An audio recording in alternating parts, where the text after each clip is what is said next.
I lived out all my fucking rap dreams, and here's this guy that never excelled past being a cool forum battle rapper. I think this was like the raps you type too, right?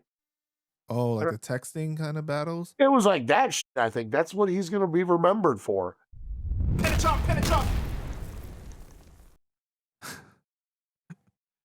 So, since our last interview, I got a very special message from your buddy DZK that was on the song Airstrike with Canibus and D12 that was going at Eminem, where you Easy guys tricked Kevin. D12 to appearing on the song. DZK made some comments all over your interview clip saying, this dude is a shiesty fucking piece of shit. M80 has been stealing money from Canibus for years. Are you Tons, joking me? dude, tons. That's how I bought all those Rolls Royces, Lamborghinis, and Maybachs, bro. Tons. Keep going. And he's like, let me know when you want an interview. I'll tell you what really happened. You should interview him. I would love to hear what he has to say because one, I've never stolen a dollar from Canibus. And this is the beautiful part. You can ask Canibus. I never stole a dollar from Canibus because I never had to. On every deal I've ever done with Canibus, he'd be like, how much money do you want? What percentage? And every time I'd say like 20, 25, he'd be like, take 50. Canibus was always the nicest with it.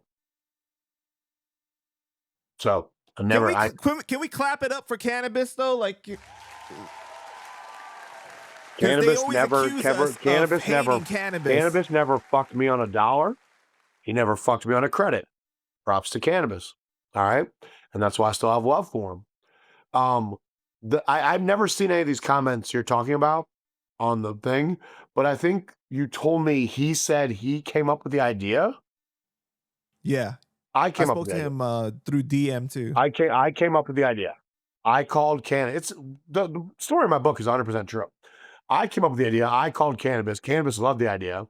And we got War Lab Records. That's, by the way, it's like his company, but he's not the money to fund it. Like, let me go get this feature done.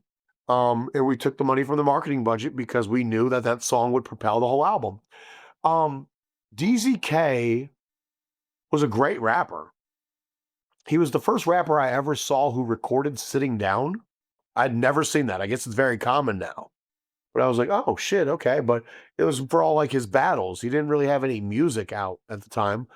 I was hired. I don't remember if DZK himself paid me or if it was the Warlap people, Sam and oh, I almost said Tracy Chapman. Sam and Casey Chapman are the people who funded the label. And DZK never turned in an album. So it's not M80 being shady or shisty. Like, here's my contract. We're going to work for a year, finish your album. I'm going to go shop it if we're not self-releasing, blah, blah. They gave me nothing. So what do? I take my money that I got paid to work and I go about living my fucking life. I remember they paid $4,000.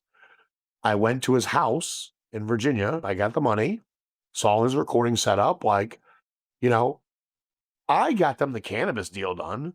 I'm the reason he's on the album. We had hella other record offers. They ended up partnering with RBC, and they, that's hilarious.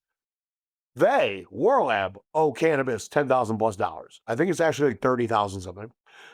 In our contract, remind you, they are new to the business. They know nothing, and they're trying to tell me what's right. I do this shit every day. We have a record deal. Canibus and Warlab. Warlab gets this percent, Canibus gets this percent. Now we're looking for a third-party distribution deal. A distribution deal and a record deal are very different things. A record deal takes a greater percentage because they're employing more resources. A distribution deal is just, we distribute the record. You need physical pressings, we'll handle that. We'll do, get in the retail stores, blah, blah, blah, blah. They take a far smaller percentage. Sam and Casey, without Canibus signing off, kind of like what Stu Bangers do with Fat Beats, because again, these people are just fucking morons, go and do this deal with RBC Records, but as a record deal. So therefore, they do like a 50-50 with RBC, which now diminishes Canibus's 50% to like 20. Okay? Canibus has never been paid a royalty on Warlab or on Melatonin Magic. All the money gets paid from RBC to Warlab, and they have not paid us a dime. I am not.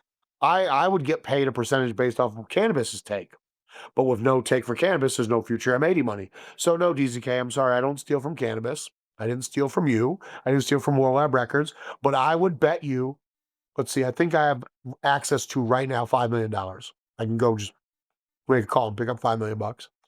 I'd bet you. Here's the bet.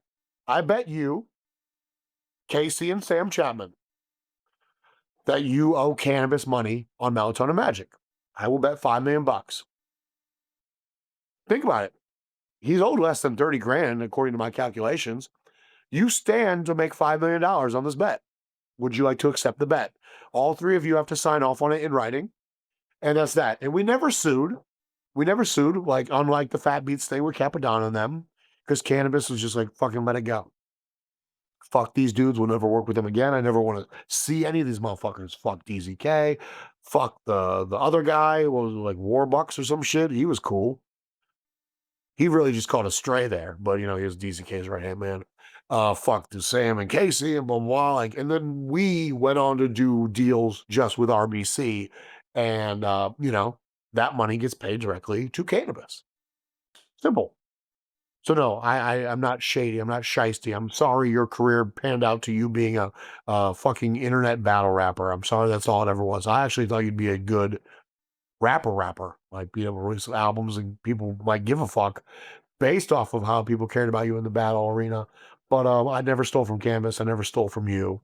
Go ahead and finish your album. I know it's been like 15 years, but go ahead and finish that and let me know when it's done. Can't wait to He hear it. said he put it out. They didn't call me. Good for them. I didn't put it out. I didn't. My name's not on the credits. Why do you think that he has a problem with you? Like if you never knew about Dog. it? These Panda Shop. I came up just like anyone else, bro, with $1 and a dream. The difference is I actually work my program. I became exceptional in business. I went to law school to master the business of music. I lived out my dreams as an artist. I'm still living my dreams as executive A&R. Everyone not named M80 that has hate in their blood should most definitely hate me.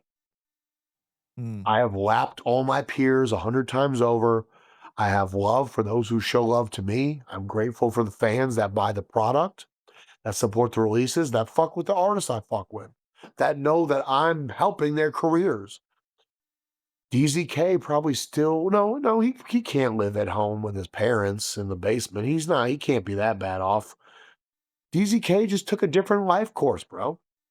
I lived out all my fucking rap dreams, and here's this guy that never excelled past being a cool forum battle rapper. I think this was like the raps you type too, right?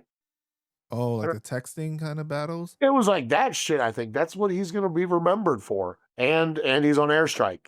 So that's DZK in a nutshell. And here I am. I can point to any fucking plaque in this office, or I can reference any client. Yeah, there's a whole other wall you didn't see. Yeah. Okay. And be proud of what I've done every single fucking day for a different person. DZK probably has very little to be proud about in life as an artist. So be as mad as me, be as mad at me as you wish. But deep down, all these people want to have me a part of their program. They want to be a piece of me. I can't fault them. I fucking get it. So you want me to interview him? sure. I would love to hear how this man feels he was cheated or wronged, but you should definitely interview him to see if he can get him and the Chapman brothers to take the bet. They have not paid Canibus $1 in royalties from Melatonin Magic. Wow. They violated his artist contract by signing a second record deal versus a distribution deal that diluted the percentage, but that doesn't even matter because they still haven't paid him $1. Why doesn't Canibus do anything about it? Bro, Or why haven't you? lawsuits are expensive, Panda Chop. I sued Fat Beats based on principle. You're not going to fucking take advantage of me. The best case scenario for me in that Fat Beats lawsuit, just on the Capadonna album, was me getting all my attorney's fees back, plus like $2,000-3,000. The point was, you fuckers owe Capadonna $20,000-30,000. Damn. And Cap didn't have the money to sue him either. So that's rap, bro. You either aren't educated enough to understand the business, or you don't have the resources financially to fight to enforce your right. That's the reality of it. Wow. That's why the Jews get such a bad rap, and the executives. The fucking whole system is built for the labels to win, dog. The labels can't win without the talent. That's why it's such a good time, especially in an interview for independence. It's us versus them kind of shit. Yes, I do records independently. I do records with record labels. I do records with known distributors. I do records independently.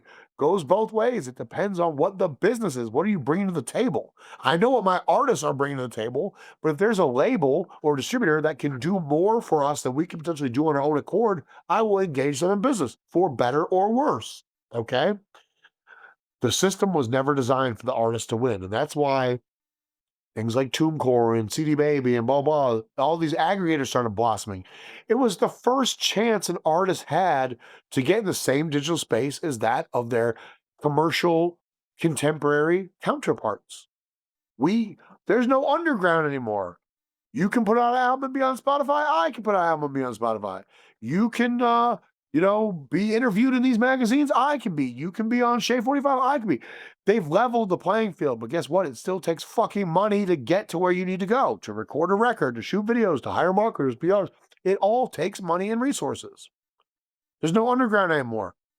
I would love for you to interview DZK. I'd love to know what he's been doing with his life.